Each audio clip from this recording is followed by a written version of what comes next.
Welcome back. Now, Rhodes University has bestowed an honorary doctorate on retired news anchor Noxolo Grootboom. She retired earlier this year after 37 years in the newsroom.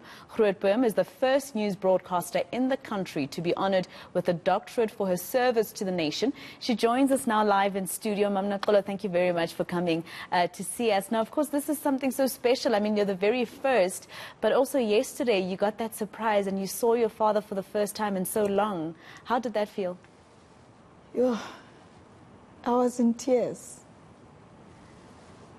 I felt so good to have my mother and my father in the same room, to experience such a moment in my life. It meant the world to me. Nothing will ever beat that. And of course, this was after how long? You saw them for the first time yesterday. After how long because of COVID? It's funny that you're mentioning COVID because my dad survived COVID. My husband, myself, and my daughter also survived COVID. It hit us all three at the same time. And we have never had an opportunity to see each other since. So it was the first time seeing each other after that miraculous recovery from COVID.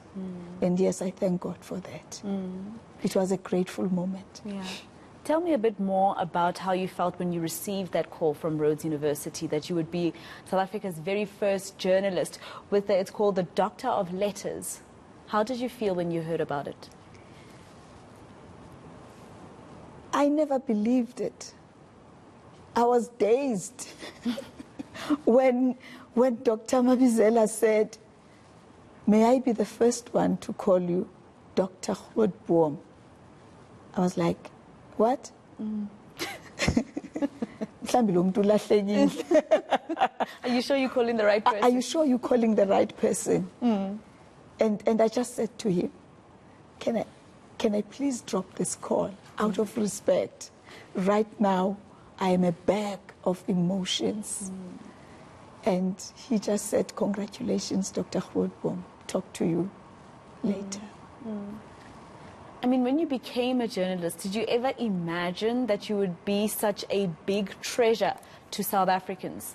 I mean, the president, postponing his address to the nation. I mean, I remember you talked to my colleague Shahan Ramkisoon about that, postponing his address to the nation just to give you the chance to have your last bulletin. Did you ever imagine that you would be such a big treasure to us as South Africa? Now imagine someone who insisted on a quiet exit.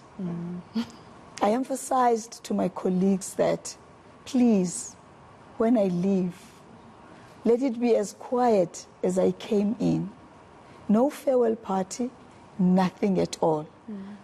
I will call you at my place and we will rejoice there.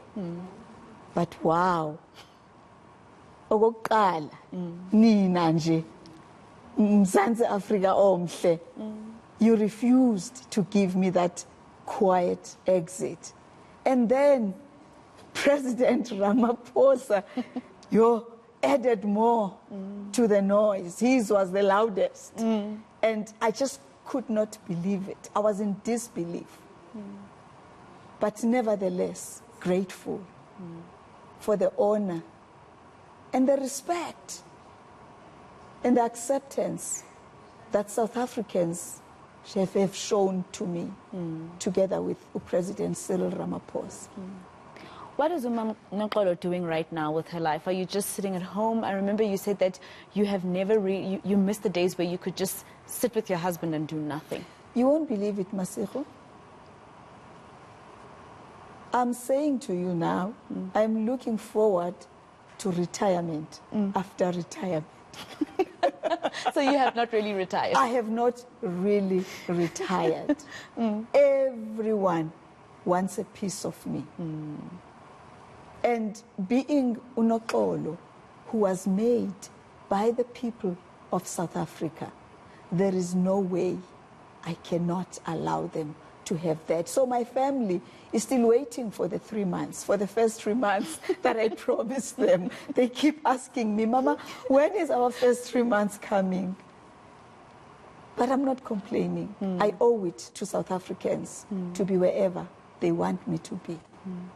Are you able to divulge to us what projects you're currently busy with, maybe some charity work? What I'm busy with now, more on the motivational side, you know, people will call, can you come and talk to us? Can you come and motivate young people? Can you come and just be in our midst? You know, that's basically what I'm doing at the moment. And that keeps me busy. Yeah. And also, you'll be surprised, people asking me to record their obituaries for them. Oh. So even in retirement, the nickname Undertaker is like kind of following me. Right? It really is, actually. It really is. But that's beautiful, Ma, to know that people love you that much. And talking about motivation, you know, journalism these days is not really the same as journalism back then. There's a lot of competition that is amongst us in terms of social media that is faster, but also other issues pertaining to the safety of journalists or the non-safety of journalists, therefore. What would you say to motivate those who are already in the industry and are thinking of giving up? There is only one thing that I can say. If you love it, if you are passionate about it, nothing at all must take you away from it. Don't walk with it. Sprint with it. If you don't know how to sprint, ask Caster Semenya to be your trainer. But don't give up. Don't give up on your passion. And looking at these elections right now that we are preparing for, special votes, etc., you used to be a journalist. It's your very first time not covering elections. Do you have any feelings towards it? Well, I'm looking forward to watching TV at home and see how the others are doing it and taking, you know, where we left off. You know, I'm just happy to see Okriselda, Oyolisa Njamela, Ovuyomvoko running with everything that we used to do together. It fills me with joy to see the same pride in them as they go about doing their job. Nothing will make me happy than watch them doing their best at what they are best at. And the safety of journalists, I mean, I don't know if you saw that, you know, recently SANEF has had to release a lot of statements talking about the safety of journalists, condemning the public from attacking journalists. You know, I mean, I have a friend of mine, Thando Gupega, who's a journalist, and she was actually attacked by a community member when she was just trying to tell the story. It is a tragedy, a tragedy, Masego, that nowadays such attacks happen to journalists. Let me give you an example. In the height of the unrest in the 80s, I remember I went out to Katlehong to cover a story. And just as everything seemed to be like we are not safe, the people rallied around us. They formed a circle around us. They covered us. They protected us. They respected us. They wanted to make sure that we were safe. I wish the same could happen to journalists today. I wish people could realize the importance of their presence at that time and respect the work that they are doing. It is a shame that journalists should feel unsafe. I felt safe wherever I went because I knew that the people respected our craft. And maybe it talks to people no longer respecting our craft, maybe no longer respecting who we are in terms of assisting them with their stories to get to the people that they need to get to. And I wonder what that breakdown is between the community and us. You know, sometimes I believe don't always look on what others do to you. Take a deeper look inside.